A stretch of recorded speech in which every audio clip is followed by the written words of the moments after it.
సంవత్సరాల తరబడి government job కోసం వేచి చూస్తున్నారా? కేవలం 8 నెలల్లో మీ కల నెరవేర్చుకోండి. వెంటనే కింది నెంబర్స్ కి కాల్ చేయండి. నమస్తే కళ్యాణ్ నమస్తే చక్రవర్తి జయ గారు. నమస్తే మేడం. మీరు ఏ విధంగా వీళ్ళు మనల్ని కాంటాక్ట్ చేయొచ్చు మేడం?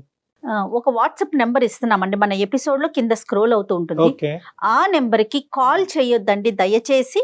కాల్ రాదు. కాల్ కాకుండా జస్ట్ మీ ఆడియోని పెట్టండి చాలు. Okay, మీరు okay. ఎలాంటి ప్రాబ్లమ్ ని ఫేస్ చేస్తున్నారు అనే దానికి సంబంధించి ఒక 4-5 లైన్లో ఒక ఆడియోని గనక పంపించగలిగితే జీకే గారు అండ్ టీం మొత్తం స్ట్రీమ్ చేసుకోవటానికి దాన్ని విని నెక్స్ట్ ప్రయారిటీ ప్రకారం ఇప్పుడైతే ఎలా చేస్తున్నామో అట్లానే యాజ్ ఇట్ ఈస్ గా ప్రయారిటీ ఇప్పుడు ఏది ప్రకారం మేడం? తీసుకుంటాం. ఇప్పుడు ఇలాగ వాయిస్ మెసేజ్ లా చేయొచ్చా? Yes, వాయిస్ అది yes. పెట్టి ఇలా రికార్డ్ వాట్సాప్ లో వాయిస్ మెసేజ్ పెట్టేస్తే చాలు. మనం ఆ కొత్త ఎపిసోడ్స్ స్టార్ట్ చేద్దామండి.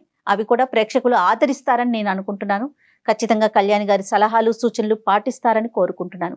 మరి ఈ రోజు ఎపిసోడ్ స్టార్ట్ చేద్దామండి. తప్పకుండా మేడం. ఎస్, భారతి అని మెయిల్ చేశారండి ఆవిడ. ఫోన్ చేసేస్తానండి, చేయండి ఒకసారి మేడం. మాట్లాడదాము. తప్పకుండా. ఇంకా నాకు సొల్యూషన్ లేదు, పరిష్కారం లేదు అనుకున్నప్పుడు చావేనేమో, డెత్ డెత్ డెత్ అనుకో. మనిషి కోరుకోంది ఏదన్నా ప్రపంచంలో ఉందంటే అది చావే మేడం. అది కోరుకో. భారతి గారు నమస్తే అండి. నమస్తే అండి. ఎవరండి మాట్లాడేది? నేను జయానండి, అందమైన జీవితం ప్రోగ్రామ్ నుంచి కాల్ చేస్తా ఉన్నాను. మీరు మెయిల్ చేశారు కదా. మేడం గారు మీరా అండి? నమస్తే అండి. చాలా చాలా సంతోషం అండి మీ నుంచి నాకు కాల్ వచ్చినందుకు. చాలా నేను- సంతోషం అమ్మా, కానీ నీ మెయిల్ చూసాక నాకైతే చాలా బాధ అనిపించింది. చాలా మంది డాక్టర్ గారు సలహాలు సూచనలు అడుగుతారు, డాక్టర్ కళ్యాణ్ గారివి, కానీ మీరు మాత్రం చనిపోవటానికి మార్గాన్ని అడిగారు. నాకు చాలా చాలా బాధ అనిపించింది. ఫస్ట్ మీరు ముందు డాక్టర్ గారితో మాట్లాడండి. తప్పకుండా అండి, భారతి గారు తప్పకుండా. నమస్తే అమ్మా. నమస్తే డాక్టర్ గారు. ఇంతకీ మీ సమస్య ఏంటమ్మా, చెప్పండి. అసలు మీ గురించి ఒక్కసారి వివరించండి. నాకు పెళ్ళయి 11 సంవత్సరాలు అవుతోందండి. ఓ. పుట్టింట్లో ఉన్నన్నాళ్ళు మేము 3 అమ్మాయిలము, ఒక అబ్బాయి. నేను రెండో అమ్మాయిని. పుట్టింట్లో చాలా నాన్నగారు గవర్నమెంట్ ఉద్యోగం చేసేవాళ్ళు. ఇప్పుడు రిటైర్ అయ్యి ఏదో చిన్న జాబ్ చేసుకుంటున్నారు. అలాగే వాళ్ళు చెప్పినట్టుగానే వాళ్ళు చెప్పిన సంబంధాన్ని చేసుకున్నానండి. ఒక అబ్బాయి. నిజంగా ఒక అమ్మాయి ఇంకొకరి జీవితంలోకి వెళ్తుంది అన్నప్పుడు ఎంత ఆనందంగా వెళ్తుందండి, ఎన్ని ఆశలతో వెళ్తుందండి. అంతే కదా. అందులోనూ పెద్దవాళ్ళు కుదిర్చారు అంటే మనకి తగ్గట్టుగానే వాళ్ళు చూసుంటారు కదా అన్న ఆనందంలోనే ఉంటుంది కదా అండి. Blind faith. అంతేనమ్మా, అంతే అంతే. అతను ఎంత దుర్మార్గుడు అంటే అయ్యో చాలా అండి, చాలా అంటే చాలా దుర్మార్గుడు. అమ్మా. వాళ్ళకి చాలా వ్యాపారాలు ఉన్నాయి, రియల్ ఎస్టేట్ వ్యాపారాలు ఉన్నాయి. మనోళ్ళకి మంచి అవే డబ్బున్న కనిపిస్తాయి. వాళ్ళు, పలుకుబడి ఉన్న వాళ్ళే, సంఘంలో పలుకుబడి ఉన్న వాళ్ళే. కానీ మనసులో మాత్రం క్రూరత్వం నిండిపోయిన వాళ్ళండి.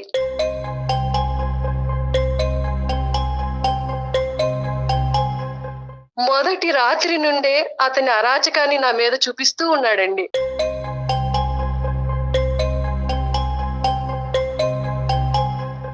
అయ్యో మందు తాగి వచ్చి తాగుడు. సిగరెట్ కాలుస్తూ సిగరెట్. నన్ను ఒక యాష్ ట్రేగా యూజ్ చేసుకున్నాడు.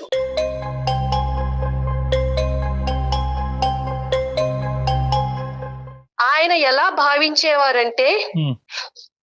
ఈ మొహాన్ని నేను చేసుకోవడం ఏంటి, దీన్ని భరించాల్సిన కర్మ నాకేంటి, దీంతో నాకు సంబంధం లేదు అన్నట్టుగా ప్రవర్తించేవారండి. అదేలేండి. ఆయనకి ఉన్న చెడు అలవాట్లు ఒకటి కాదండి, ఒకటి కాదు. ఏ అలవాట్లయితే ఉండకూడదో అన్నీ అన్ని ఉన్నాయి. రకాల అలవాట్లు ఉన్నాయి, అన్ని అలవాట్లు ఉన్నాయి. అంటే భారతి గారు ఫైనాన్షియల్ గా వాళ్ళకన్నా మీరు ఏమన్నా తక్కువ అండి? అట్లాంటి భావన ఉండేది అతనికి? ఫైనాన్షియల్ గా వాళ్ళకన్నా తక్కువే, కానీ మా పేరెంట్స్ మంచిగానే చక్కగా అన్ని వాళ్ళు అడిగినట్టుగానే చేశారు, పంపించారండి. ఎంతమ్మా ఇప్పుడు ఈ స్థాయిలో తాగేవాడి గురించి కనుక్కోవటం ఎంత చెప్పండి. ఆ వీధిలో రోడ్లు ఊడ్చే వాళ్ళని అడిగినా కూడా చెప్తారు, అమ్మా ఎలాంటి వాడు ఇలాంటి వాడు అంటే, బాబు వాడు తాగి ఎక్కడెక్కడ పడిపోతా ఉంటాడని చెప్తారు. అసలు ఏమైనా వాకప్ వాకప్ జరిగిందా? చేశారా? అసలు అలాంటి వాకబుల్ చేయలేదండి. చెప్పారు వాళ్ళకి వ్యాపారాలు ఉన్నాయి, డబ్బున్న వాళ్ళు, డబ్బులు, వాళ్ళకి వ్యాపారం. సంఘంలో పలుకుబడి ఉంది, మీ అమ్మాయిని ఆ ఇంట్లోకి ఇస్తే సుఖపడుతుంది, అలా చెప్పి వాళ్ళు నన్ను పంపించారండి. నాకు కూడా అలాగే చెప్పారు, అమ్మ నువ్వు పుట్టింట్లో కన్నా అత్తారింట్లో చాలా సుఖపడతావు, నువ్వు చాలా అదృష్టవంతురాలివి. మరి నీ మీద జరిగిన అబ్యూజ్ ఏంటమ్మా? అంటే నీ మీద ఎటువంటి జరిగింది? అంటే కేవలం తాగి పడుకునేవాడు, సిగరెట్లు తాగి పడేసేవాడా, లేదంటే నీ మీద ఏమన్నా? ఏం చెప్పాలండి, ఏం చెప్పేవాళ్ళు, కొట్టేవాళ్ళండి. ఆయన చేతికి ఏదొస్తే అది మీదకి విసిరేసేవాళ్ళు.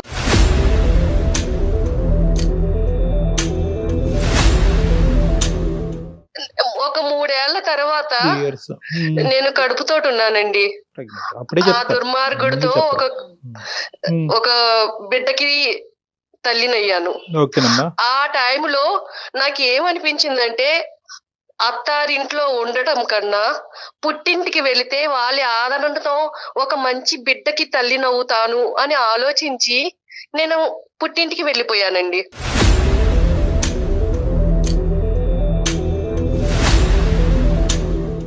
కనీసం బిడ్డ పుడితే అన్నా వాళ్ళలో మారతాడు. మార్పు వస్తుంది, ఆ బిడ్డని చూసుకున్నా ఆ తండ్రి మారుతాడు అన్న ఇదిలో వెళ్ళానండి. వెళితే ఎప్పుడన్నా నేను మెసేజ్ పెట్టినా ఫోన్ చేసినా అయిష్టతగా మాట్లాడేవారు. కానీ ఎలా ఉన్నావు, ఏంటి, తింటున్నావా, ఉంటున్నావా, అసలు ఇంకేం అలా పట్టించుకోలే ఈమెని. ఎప్పుడు వెళ్తాడా అని పట్టించుకునేది వెయిట్ లేదు. చేశాడు. ఆఖరికి ప్రెగ్నెన్సీ వచ్చి వెళ్ళిపోవడంతో ఇంకా హ్యాపీగా సాగరంపినట్టున్నాడు. ఎందుకంటే అతను విచ్చలవిడితనానికి ఇంకెవరు లిమిటేషన్ అడ్డు ఉండదు లేదు కదా. కదా. డెలివరీ అయ్యింది. బాబు పుట్టిన తర్వాత మా అమ్మగారు వాళ్ళకి కబురు పంపించారండి. అవునా అని ఫోన్ పెట్టేశారండి.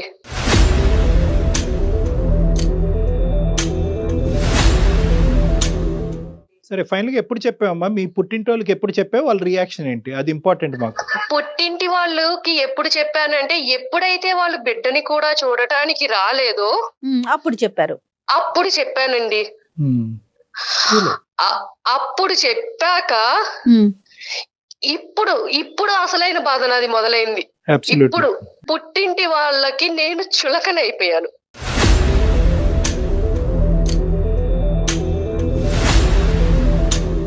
మీ తల్లిదండ్రులకి మీకు చెప్పినప్పుడు వాళ్ళ యొక్క రియాక్షన్ ఇక్కడ ఇంపార్టెంట్ అని నేను ఎందుకు అంటున్నానంటే కనుక, వాళ్ళ ఉద్దేశం ఏంటంటే ఇంత లేట్ గా చెప్పారు అనేటటువంటి ఒక బాధతో వాళ్ళు మాట్లాడారా? అసలు ఏం జరిగింది అక్కడ? వాళ్ళు ఏమి మాట్లాడలేదండి. ఏమైనా సరే నువ్వు అతని దగ్గరికే వెళ్ళు, ఇదే అన్నారండి. ఏది నీ కథ అంతా పూర్తిగా విన్నారా? పడినటువంటి హింస బాధ అంతా వివరంగా చెప్పిన తర్వాత కూడా అక్కడికి వెళ్ళు. అన్ని చెప్పానండి, అన్ని చెప్పాను. అతను ఎలాంటి వాడు, నా అక్కలతోటి ఎదుటి స్త్రీలతోటి నన్ను ఎలా కంపేర్ చేసి నన్ను ఎంత అసహనంగా మాట్లాడేవాడు, అవన్నీ కూడా నేను వాళ్ళకి చెప్పాను. అంటే ఏంటండి అర్థం కాలేదు భారతి గారు, కొంచెం వివరంగా చెప్పండి.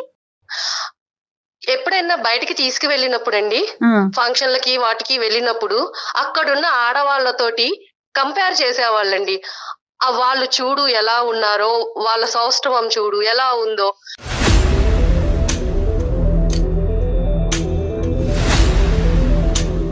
పక్కన భార్యని పెట్టుకుని ఎదుటి స్త్రీలో అందాన్ని వెతుక్కుంటున్నాడు కదా, ఏంటి నాలాంటి ఆడదాని పరిస్థితి ఏంటి, ఇలాగే ఉంటారా ప్రతి మగవాళ్ళు అన్న బాధ కూడా ఆలోచన నాకు ఉండేది. వచ్చేసింది తనకి.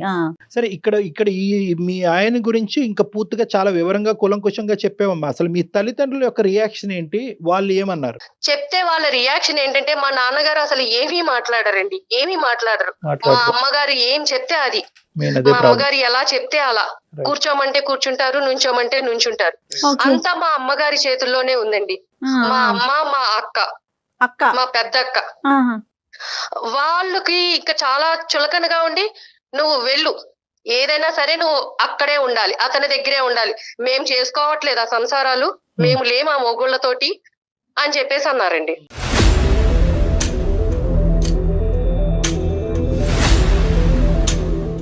అంటే వాళ్ళ ఉద్దేశ ప్రకారం ఏంటంటే కనుక, ఒకసారి పెళ్లి చేసుకుంటే కనుక చావరేవో అక్కడే తేల్చుకోవాలి, మళ్ళీ పుట్టింటికి తిరిగి రాకూడదు అనేది. తిరిగి రాకూడదు. మిగతా వాళ్ళందరూ ఉండట్లేదా, మిగతా వాళ్ళు వాళ్ళ భర్తలతో ఉండట్లేదా, సుఖంగా వాళ్ళని మార్చుకుని సంసారాలు చెయ్యట్లేదా, నువ్వు ఎందుకు చెయ్యవు? అటువైపు నరకాసుడైనా హిరణ్యకశిపుడైనా ఎవరైనా కూడా అక్కడ ఉండాలి. రైట్, ఓకే, అర్థమైందమ్మా. మీ పేరెంట్స్ యొక్క, మీ ఫ్యామిలీ యొక్క సైకాలజీ అర్థమైంది. తర్వాత అమ్మా, మీ సిస్టర్స్ ఇద్దరు హ్యాపీయేనమ్మా? మీ సిస్టర్స్ ఇద్దరు హ్యాపీయే? వాళ్ళ హ్యాపీ, చాలా హ్యాపీగా ఉన్నారండి, వాళ్ళు చాలా హ్యాపీగా ఉన్నారు. సో పుట్టింటికి వచ్చిన తర్వాత నీ బాధ చెప్పుకునేటటువంటి క్రమంలో మీ సిస్టర్స్ దగ్గర నుంచి కూడా నీకు ఎటువంటి సపోర్ట్ రాలే? సపోర్ట్ రాలేదండి. ఒక రకమైన టార్చర్ కాదండి. మా అమ్మగారు గాని, మా పెద్దక్క గాని అసలు పెళ్లికి ముందు వాళ్ళు ఎలా ఉండేవాళ్ళు, నన్ను ఎలా చూసుకునేవాళ్ళు, అలాంటిది పెళ్ళయ్యాక భర్త ఆదరణ లేకపోతే ఇంత హింసిస్తారా నన్ను? అమ్మ కూడానా? అమ్మ కూడా అండి, అమ్మ కూడా. అంటే వాళ్ళకి ఒక చులకన ఏర్పడిపోయింది.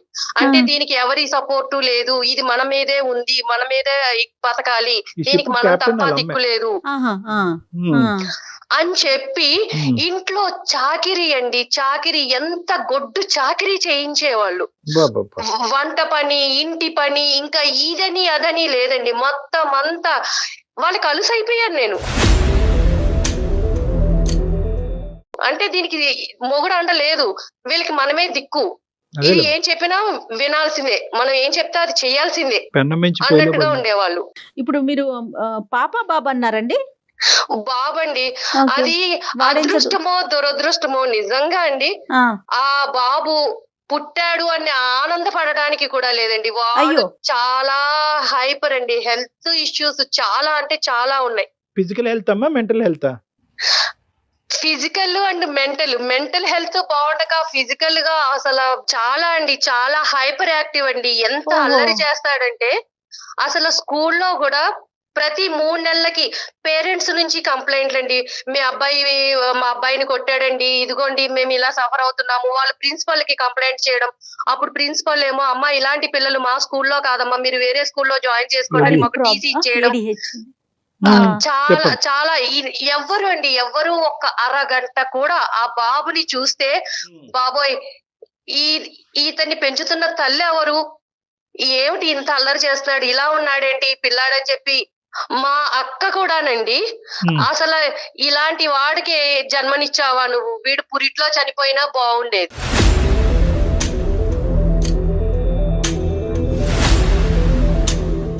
మా తమ్ముడండి మేనల్లుళ్ళు అంటే చాలా ఇదిగా ఉంటారు కదా, వాడు ఏదో అల్లరి చేస్తూ విరక్కొట్టాడని చెప్పి మా తమ్ముడు నన్ను కొట్టాడండి, నన్ను కొట్టాడు. అలాంటి పిల్లాన్ని నువ్వు అసలు నీకు పిల్లని పెంచడం వచ్చా రాదా, ఏంటి అలా పెంచుతున్నావు పిల్లని, వాణ్ణి కాదండి నన్ను కొట్టాడు. లోకువైపోయింది అమ్మాయి. ఇలా స్కూల్ నుంచి ఏవో ఫోన్స్ వచ్చేవండి పేరెంట్స్ నుంచి, నేను ఫోన్ మా పక్కకి వెళ్ళి మాట్లాడుతుంటే మా అమ్మ అనేది, ఎవరితో మాట్లాడుతున్నావే, అయ్యో ఎవరితో మాట్లాడుతున్నావు, ఎవరితో రంకు కడుతున్నావు,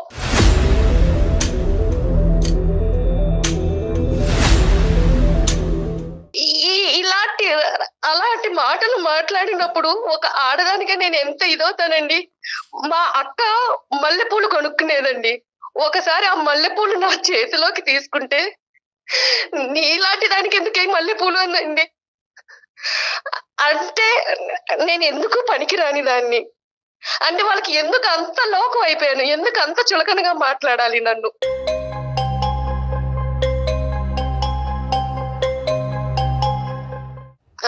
నేను ఉద్యోగం చూసుకుందాము, బయటికి వెళ్దాము, నా బతుకేదో నేను బతుకుదాము అనుకునేదాన్నండి.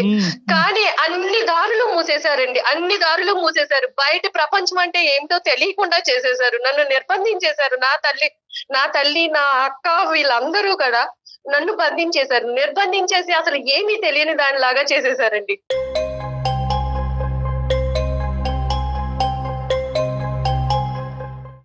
లేదండి, ఇవన్నీ నేను భరించలేనండి, నాకు చావు ఒక్కటే పరిష్కారం.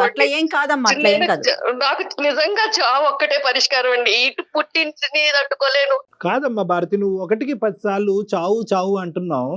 నువ్వు ఉండగానే నీ కొడుకుని ప్రపంచం ఈ విధంగా ట్రీట్ చేస్తుంటే నువ్వు చనిపోయిన తర్వాత వాడికి ఏమైనా దిక్కు మొక్కు ఉంటదమ్మా? వాడిని తీసుకెళ్లి ఒక పిచ్చి ఆసుపత్రిలో పడేసి జీవితాంతం నువ్వు ఇక్కడే సావరా అంటారు. లేదంటే ఏదో నేరం చేస్తే కనుక తీసుకెళ్లి జైల్లో పెట్టి అక్కడ జీవిత ఖైదీలాగా ఉంటాడు. అది ఒకటి at the end of the day ఒక తల్లి పాత్రలో నేను నిలబడినప్పుడు 100 106 వాడి జీవితాన్ని చక్కదిద్దేంత వరకు నువ్వు చావు అనే పదం వాడకూడదు, ఎప్పటికీ వాడకూడదు. ఎవరు నీ తరపున మంచిగా మాట్లాడే వాళ్ళు ఒక్కరు లేరమ్మా. నువ్వు పెళ్లి కాకముందు అందరూ దేవతలు దేవుళ్ళు ఒక మంచి సంబంధం చూశారు కాబట్టి కళ్ళు మూసుకుని చేసుకున్నానని నువ్వు అంటున్నావు. ఏమైపోయారు ఈ దేవతలు దేవుళ్ళు ఇప్పుడు? నేను మా నాన్నగారితోటే మాట్లాడాలనుకుంటున్నానండి. మా నాన్నగారే ఈ సమస్యకి ఏమన్నా మాట్లాడతారేమో, నాకు సమస్య పరిష్కారం చూపిస్తారేమో. మాట్లాడిన మహానుభావుడు ఇప్పుడు మాట్లాడతాడమ్మా. 9 సంవత్సరాల తర్వాత ఈ హింసంతా కళ్ళెదురుగుంటా కూర్చున్నటువంటి మీ నాన్న ఇప్పుడు మాట్లాడతాడా నువ్వు అడిగితే? నీకు నమ్మకం ఉందా? నిలదీయాలనుకుంటున్నానండి, మా నాన్నగారిని నిలదీయాలనుకుంటున్నాను. నిలదీసే ముందు ఒకసారి నిన్ను నువ్వు కూడా ప్రశ్నించుకో భారతి. ఇప్పుడు గ్రాడ్యుయేట్ చదువుకున్న పిల్ల, అతనితో బాధలు 3 ఏళ్లు పడి పుట్టింట్లో చెప్పలేదు, కనీసం బయటకు వచ్చి నీ కాళ్ళ మీద నువ్వు బతకలేవా? ఫ్రెండ్స్ గాని ఎవ్వరు లేరా భారతి? ప్రపంచం నాకు ఏమన్నా అసలు ఏమైపోయిందమ్మా?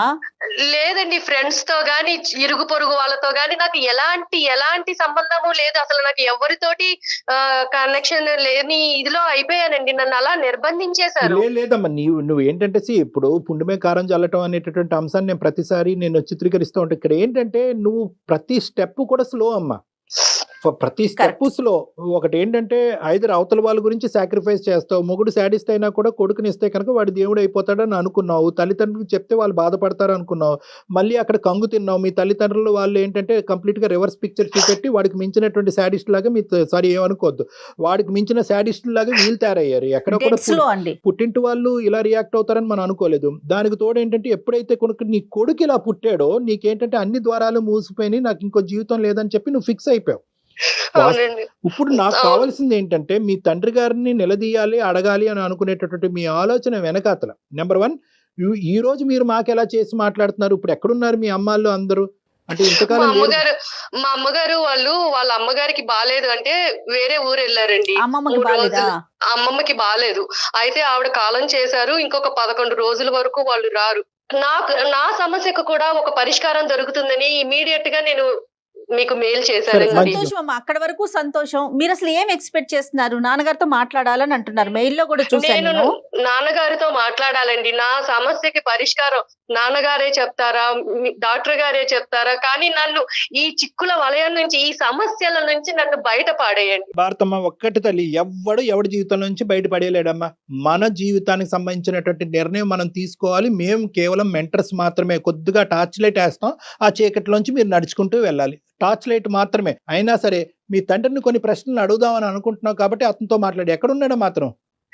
నాన్నగారు బయటికి వెళ్ళారండి, ఆయన ఉద్యోగం చేస్తారని చెప్పాను కదా, అక్కడికి వెళ్ళారండి. అలాగే మీ సమస్యకు ఒక పరిష్కారాన్ని నిర్ణయించుకోండి. ఆయన నిలదీస్తారు, నిలదీస్తే ఏమవుతుంది, మీ కడుపు మంట చల్లారుతుంది, అంతే. నెక్స్ట్ ఏంటి అది కూడా ఆలోచించండి, అంతే కదా కళ్యాణ్ గారు? అంతే. మరి మాట్లాడదామండి. ఎట్లా లైన్ కలుపుతారా భారతి గారు మీరు? నేను నాన్నగారికి ఒకసారి కాల్ చేస్తానండి. అమ్మాయికి ఏంటంటే జయ గారు, మనం ఈ రోజు ఇలా మాట్లాడేటప్పటికి అమ్మాయికి ఒక ధైర్యం వచ్చింది. ఇప్పుడు స్టార్ట్ అయింది అమ్మాయి జీవితంలో ఏంటంటే నెంబర్ 1, ప్రశ్నించాలి, అడిగి కారణాలు తెలుసుకోవాలి, తర్వాత సమస్యకి పరిష్కారం ఎత్తుక్కోవాలి. సహజంగా మనిషి ఒక మానసిక పరిస్థితి తెలిపి ప్రశ్నలకి బదులు కావాలి. సమస్య పరిష్కారం ఎత్తుక్కుంటే ఎత్తుక్కోరు. అదే నమ్ముతాను, అందరికి అదే నమ్మకాన్ని ఇస్తూ ఉంటాను. మన థింకింగ్ లైన్ మారాలి. హలో, ఏంటమ్మా? ఏం చేస్తున్నావు నాన్న? ఏం చేస్తున్నానమ్మా, ఇప్పుడుండే కష్టాలే. నాన్న, నా పరిస్థితి నువ్వు చూస్తున్నావా నాన్న? ఇంట్లో పరిస్థితి నీకు అర్థం అవుతుందా నాన్న?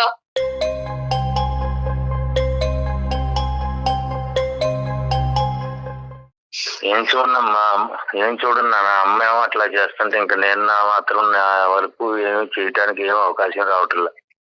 నువ్వు ఇంటికి పెద్ద నాన్న, నీ కూతురు జీవితం అలా అయిపోతుంటే నువ్వు ఎలా చూస్తున్నావు నాన్న? అమ్మకి ఎందుకు చెప్పలేకపోతున్నావు?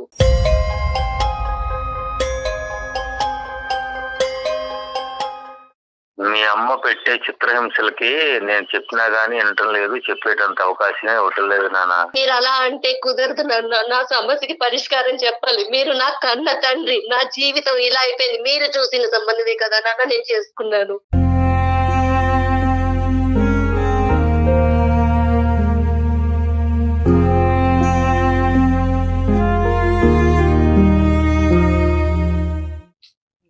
మీరు చెప్పినట్టే కదా నాన్న విన్నాను.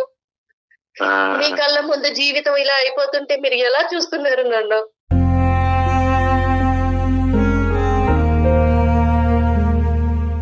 నా బాధని ఎవరితో చెప్పుకోవాలో తెలియక అందమైన జీవితం అనే ప్రోగ్రామ్ ని డాక్టర్ గారికి చెప్పుకుందాము, కళ్యాణ చక్రవర్తి గారిని సలహా అడుగుదామని వాళ్ళని అప్రోచ్ అయ్యాను నాన్న. వాళ్ళకి మెయిల్ పంపించాను. ఈ సమస్యల నుంచి నన్ను ఎలాగైనా సరే మీరు బయటపడేయాలండి. నాకు ఒక్కట చావు తప్ప ఏది కనిపించట్లేదు నాన్న.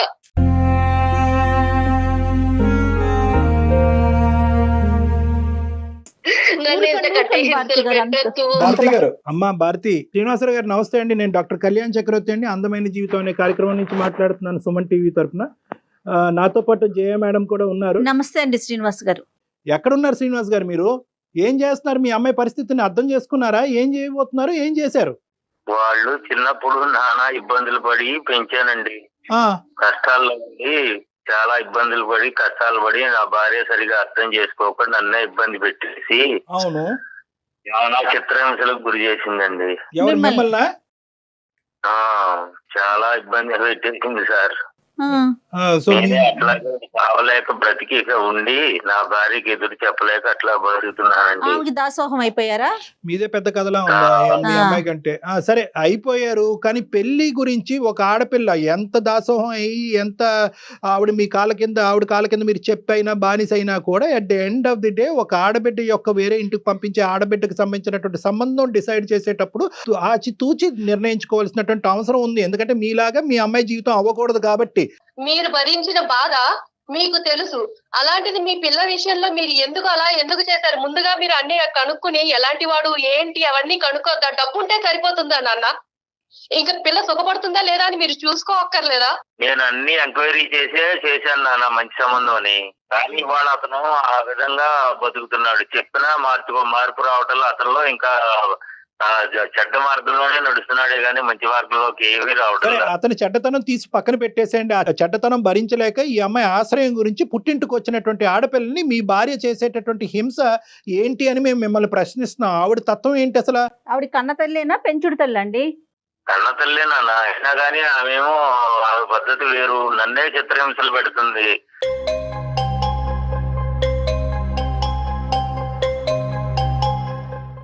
గ్యాస్ స్టవ్ మీద వచ్చి ఆ శారీ వేసేసి ఇక నేను చచ్చిపోతానని అంటుంది. అయినా నేను ఎదురు చెప్పలేక ఇక నేను బ్రతుకుతున్నా.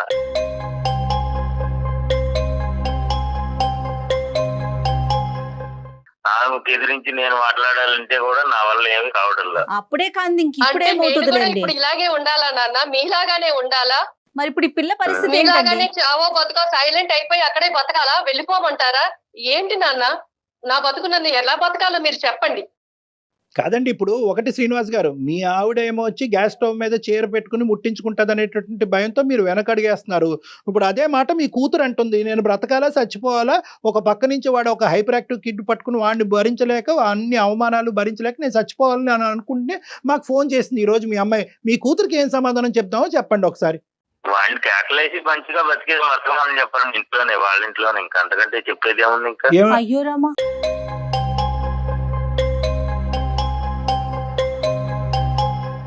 ఎంత భరించినా ఏం మాట్లాడుతున్నారు సార్? మళ్ళీ అతని దగ్గరికే వెళ్ళమంటున్నారు నాన్న. మరి మీరు ఏమన్నా న్యాయంగా ఉందా అసలు? మీకు చెప్పండి. మంచి మార్గంలో నడువు నాన్న, ఇంకా అంతకంటే నేను చెప్పేది ఏముంది? మరి అదే మార్గంలో మీరు నడవచ్చు ఎంతకంటే కదా. మంచి ఆయన ఏముంది? అందుకే నడుస్తున్నాడా సైలెంట్ గా?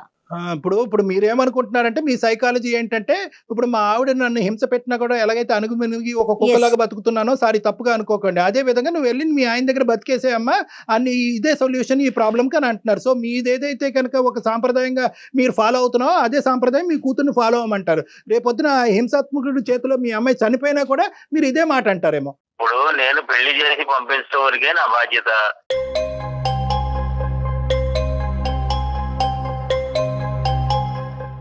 వాళ్ళు అంటే చేతులు బాధపడండి. దులిపేసుకున్నారా నాన్న? పెళ్లి దులిపేసుకున్నాడు, అయిపోయిన తర్వాత ఇంకేంటి? చేతులు దులిపేసుకున్నారా మీరు అసలు?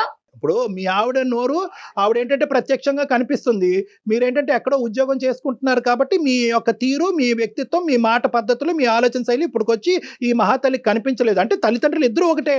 పోనీ అమ్మాయి కాళ్ళ మీద నిలబడుతుంది కదా, దానికైనా ఈయన సపోర్ట్ చేయొచ్చు కదండి. ఏమండి అదే నన్ను ఆ అంశం బయటపడేమనండి. నన్ను చెప్పండి. ఎక్కడికన్నా తీసుకెళ్లి ఎక్కడైనా ఉంచండి. నా బతుకేదో నేను బతుకుతాను. ఆ మా అమ్మాయి వయసులో ఉంది కదా అని చెప్పి బయటికి వెళ్తే నలుగురు 4 రకాలుగా మాట్లాడతారు, అందుకని రకరకాల పద్ధతులు వస్తాయి అని చెప్పి వాళ్ళ అమ్మకి ఇష్టం లేదు, ఉద్యోగం చేయించుదామనే ఉద్దేశం లేదు. ఆ, మీకు అది ఏంటి నాన్న? మీ పెంపకం మీద మీకు నమ్మకం లేదా నాన్న?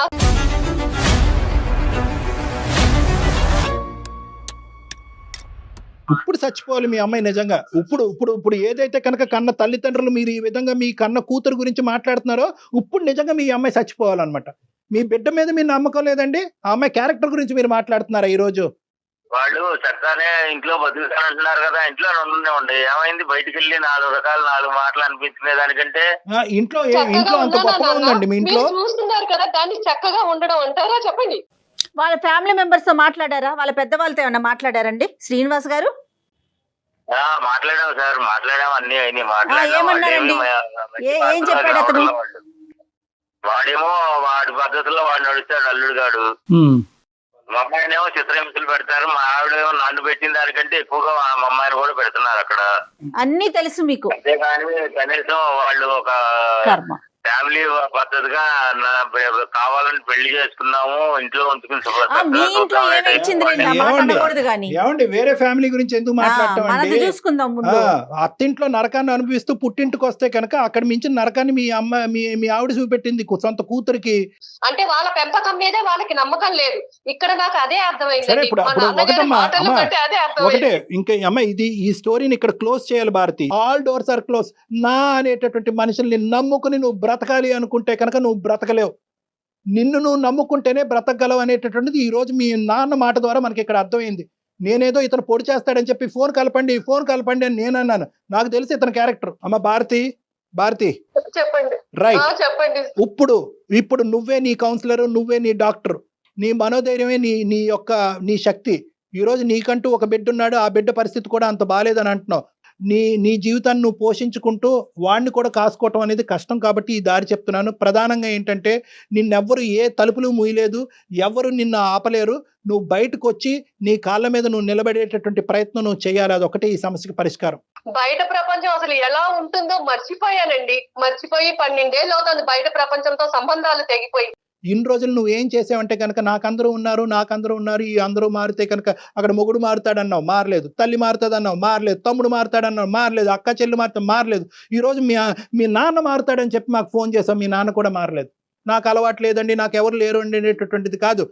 మీకు మేము ఉన్నాం. మీరు అంత మాట అన్నారు, మీరు నాకు అంత మోరల్ సపోర్ట్ ఇచ్చినప్పుడు నేను తప్పకుండా ఒక స్టెప్ తీసుకుంటాను.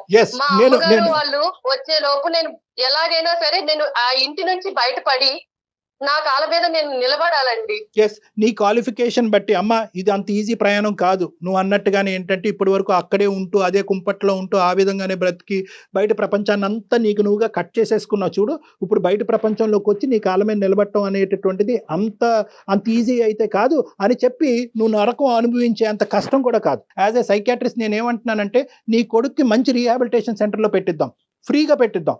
ఏదన్నా అట్లీస్ట్ నువ్వు ఏంటంటే నీ కాళ్ళ మీద నువ్వు నిలబడేంత వరకు ఆ రీహాబిలిటేషన్ సెంటర్కి ఏదైనా నువ్వు పే చేసేంత వరకు నీకు ఫ్రీగా మేము సపోర్ట్ ఇవ్వడానికి ట్రై చేస్తాం. ఓకే, ఆ అబ్బాయికి ప్రధానంగా ఏంటంటే మీ అందరూ గొడవల వల్ల ఏంటంటే వాడు నెగ్లెక్ట్ అయిపోతున్నాడు. 12-13 సంవత్సరాల తర్వాత ఇటువంటి పిల్లలు మారేదానికి అవకాశం ఉండదు. వాళ్ళు ఇంకా హింసాత్మకమైనటువంటి దారిలోకి వెళ్ళిపోతారు. కాబట్టి ఈరోజు నీ సమస్య ఒక ఎత్తు అయితే కనుక వాడిని బాగు చేయడం అనేది కూడా ఇంకో ఎత్తు. సో వాడికి ఇంకా 9 years అంటున్నావు కాబట్టి నెక్స్ట్ 3 years మనం వాడి యొక్క జీవితం ఒక గాడిలో పెట్టడానికి మనం అందరం యుద్ధం చేయాలి. ఆ సపోర్ట్ లో మేము కూడా ఉంటాం, జయ గారు కూడా ఉంటారు, తప్పకుండా ఉంటుందండి. అందులో అసలు ఎటువంటి సందేహం లేదు. చాలా సంతోషం అండి, చాలా మనోధైర్యాన్ని ఇచ్చారు నాకు. ఇది అయిపోయిన తర్వాత నేను మీతో ఒకసారి పర్సనల్ గా మాట్లాడతాను భారతి గారు. ఏం చేద్దాం, ఎలా చేద్దాం, మీ క్వాలిఫికేషన్ కి తగినట్టుగా ఎలాంటి పని దొరుకుతుంది, ఇవన్నీ మనం ఆలోచిద్దాము. మీరు అన్నట్లుగా అమ్మ వాళ్ళు వచ్చేలోపు ఒక నిర్ణయం తీసుకోండి. అవసరమైతే ఒక కంప్లైంట్ పెట్టేసేయండి. అంతేనా కళ్యాణ్ గారు? ఎస్, ఓకేనమ్మా, ధైర్యంగా ఉండండి. సూపర్. ధన్యవాదాలండి డాక్టర్ గారు, చాలా సంతోషం అండి మీతో మాట్లాడాక నాకు చాలా హ్యాపీగా ఉందండి. ఆల్ ది బెస్ట్ అమ్మా, will be in touch with you. ఓకేనండి, థ్యాంక్ యూ అండి. Right sir. ఎలా మొదలైంది, ఎలా ఎండ్ అయింది చూడండి కళ్యాణి గారు. అమ్మాయికి ఏంటంటే అది నేను ఇందాక అన్నాను కదా స్టార్టింగ్ లో, కొన్ని ప్రశ్నలకు ఆ అమ్మాయికి బదులు దొరికేంత వరకు ఈ అమ్మాయి నెక్స్ట్ అడుగు ఏదో అని చెప్పి నేను స్టార్టింగ్ లో చెప్పాను. ఇప్పుడు ఆ సమాధానానికి తనకు దొరికింది. అంటే మా నాన్న మారుతాడేమో, మా నాన్న ద్వారా నేను ఇంట్లోంచి బయట పడచ్చేమో అనేటటువంటి ఆలోచనని ఇప్పుడు ఆ అమ్మాయికి ఏమర్థమైందంటే కనుక మా నాన్నగారు తలుపు వేసుకుని అతని స్వార్థం చూసుకుంటున్నాడు తెలిసింది. కాబట్టి ఇప్పుడు నెక్స్ట్ అడుగేయడానికి ఆ అమ్మాయి రెడీ అయింది. రైట్ అండి. ఎపిసోడ్ అయిపోయినాక నేను ఒకసారి పర్సనల్ గా తనతో మాట్లాడతాను, మీకు అప్డేట్ చేస్తాను. తప్పకుండా జయ గారు. Right, thank you so much అండి.